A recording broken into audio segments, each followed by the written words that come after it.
When people move somewhere new, they share the highlights. The first view from the apartment. The first walk along the coast. The first pint in a pub that smells like wood and old conversation. The content looks a certain way, golden, promising, full of possibility. What it doesn't show is what happens in the hour before the photo was taken. Or the hour after. The emotional life that exists between the images, in the ordinary moments nobody films because they don't look like anything. That's what I want to talk about today. I moved to Ireland with a particular emotional preparation. I'd read the practical guides, talk to people who'd made similar moves, mentally rehearse the logistics of being somewhere unfamiliar.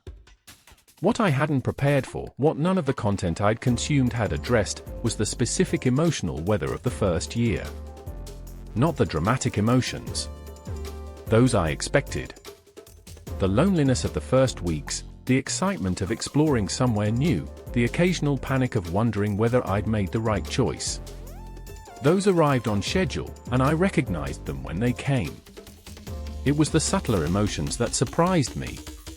The ones that don't have obvious names.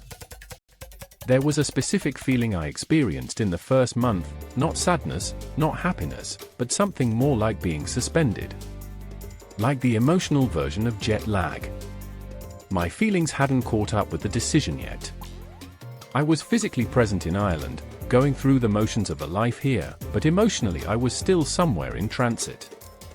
Still between the person I'd been and whoever I was going to become. Nobody talks about that suspended state. It doesn't photograph well. It's not a crisis, so it doesn't generate sympathy. It's not joy, so it doesn't generate inspiration. It's just a quiet interior weather system, moving through, neither beautiful nor ugly, just real. The daily life had its own emotional texture that I hadn't anticipated. Simple things, specifically. Going to a new supermarket and not knowing where anything was, a 15-minute task that should have taken 5, produced a disproportionate frustration that I knew, even as I felt it, was not really about the supermarket. Finding a coffee shop I liked produced a relief that was, again, disproportionate, a happiness that was actually about finding one small anchor in an environment that didn't have enough of them yet. Making a phone call to sort out something administrative and being unable to understand the accent properly, having to ask them to repeat themselves 3 times, hanging up with a heat in my face that I recognized as shame. These small emotions accumulated. They didn't add up to misery, the good ones balanced the difficult ones, but their accumulation created a texture to the days that was much more complex than what showed up in any account of expat life I'd ever read. Ireland changed the way I related to my own emotions. And I don't think I fully understood that was happening while it was happening. Part of it was the culture.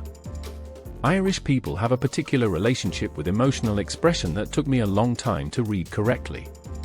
There's enormous depth of feeling here. This is not a culture that lacks emotional complexity, quite the opposite. But the expression of emotion operates on different registers than what I was used to. Where I came from, emotional expressiveness was often treated as a virtue. Being open about your feelings, naming them directly, sharing them, this was considered healthy, authentic, admirable. There was a kind of emotional performance culture where the feelings you expressed publicly were part of how you defined yourself. Ireland is different. Not colder, genuinely, deeply not colder. But more restrained in a way that, once I understood it, felt more like respect than suppression. There's a sense here that certain feelings belong to you, and sharing them indiscriminately is slightly beside the point. That real emotional depth is demonstrated not by how openly you express something, but by how honestly you inhabit it. I had a conversation early on with someone who had clearly gone through something significant. I could feel it in the way they held themselves, in the particular economy of their words. In the culture I came from, I would have asked directly. I would have said, "That sounds hard, do you want to talk about it?" Here, I was learning, that kind of directness can feel intrusive. It can feel like you're asking someone to perform their pain for you. So I said nothing. And they said nothing.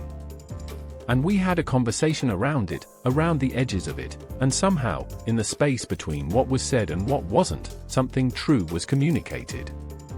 Something that a direct conversation might have actually made less real, not more. That experience shifted something in me. I started to understand that there are different kinds of emotional honesty. The kind that speaks, and the kind that holds. And that the second kind, the holding, the sitting with, the choosing to be present with someone without demanding they articulate their experience for your benefit, might actually be the more sophisticated form. The weather, of all things, became an emotional education. This is something I keep coming back to because it keeps surprising me how true it is. Ireland's relationship to its own weather, which is relentless, changeable, often grey, occasionally magnificent, is a kind of emotional modelling. Nobody here expects the weather to be good. Nobody here treats a grey day as a personal affront or an obstacle to be overcome. The weather is simply what's happening, and life continues inside it with a philosophical acceptance that I found, at first, slightly baffling and eventually deeply instructive. Because I realized I didn't approach my own emotional weather that way at all. I'd spent years treating my difficult feelings the way people in sunnier climates treat rain, as a problem, an interruption, something to be moved through as quickly as possible so you could get back to the real business of being okay. In Ireland, I started to understand that the grey days are part of the real business. That sitting with a difficult emotion until it passes isn't failure, it's just weather management. It's just life. I want to name some of the emotions that nobody named for me. The ones I've since heard described by other people who moved here, always with a kind of relief, the relief of recognition, the relief of not being the only one who felt this particular thing. The first is grief. Not grief for something lost exactly. More like the grief that comes with any real change, the acknowledgement that you left something behind that you can't fully have back. Not a relationship, not a place necessarily. More like a version of your life. An alternate timeline that closed when you got on the plane. Even if you wanted to leave, even if leaving was the right thing, the necessary thing, something you chose entirely, the closing of that door is a kind of small death. And it deserves to be felt as one.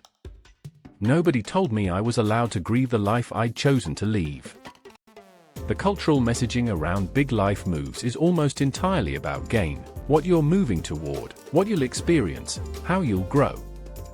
The loss tends to get mentioned briefly and then moved past. But the grief was real. It didn't make the decision wrong. It just made it human. The second emotion is tenderness. Toward Ireland specifically, but more broadly toward the whole strange experience of being somewhere new and slowly starting to belong. There are moments, and they come without warning, always in ordinary circumstances, when something about where you are suddenly lands differently. A view you've seen 100 times that on the 101st time makes your chest do something unexpected. A conversation where you realize you understood the joke without having to think about it. A morning when you wake up and, for the first time, the ceiling above you feels like your ceiling. Those moments don't announce themselves. They just happen, quietly, and then pass. But they're accumulating something, a kind of emotional root system, growing underground, invisible, until one day you notice you're standing somewhere and you couldn't tell you exactly how you got there. The third emotion, and this one is harder to talk about, is shame. The shame of struggling when everything looks fine from the outside. The shame of feeling lonely in a country that is genuinely beautiful and genuinely welcoming. The shame of missing home when home was something you made a deliberate choice to leave. The shame of sitting in a stunning landscape and feeling, some days, nothing much at all. We don't have great language for this. The public narrative of moving somewhere new is either adventure or struggle. Either you're thriving, posting beautiful content, living your best life, or you're visibly failing, which at least has the dignity of a clear narrative. What doesn't have a clear narrative is the middle space, functioning perfectly well, building something real, genuinely not regretting the decision, and still having days that are just hard in small, unspectacular ways that don't add up to anything dramatic enough to name. That middle space is where most of life actually happens. And I think Ireland, more than any place I've lived, taught me to be honest about it. Because the culture here has no patience for pretending things are fine when they're not. There's a groundedness here, a tolerance for reality as it actually is, that I found both challenging and, ultimately, slowly, deeply steadying. The last emotion I want to name is something I don't have a precise word for in English. It's the feeling of being somewhere that is becoming yours. Not home yet, maybe not ever, in the complete sense I once expected home to feel like. But yours in a different way. Yours because of what it's asked of you, what it's shown you about yourself, what it slowly and quietly changed in the way you experience time and silence and the ordinary days. Ireland is becoming mine in that way. And the emotion that comes with that is quieter than happiness, more durable than excitement, and more honest than anything I could photograph. It feels like arriving. Still, after all this time. Still arriving. If this video found you in the middle of something, a move you're considering, a move you're already inside, or just the quiet recognition that the emotional life of big changes is more complicated than anyone admits, I made this for you. This channel doesn't do highlights. It does the real thing. Subscribe if you want more of that.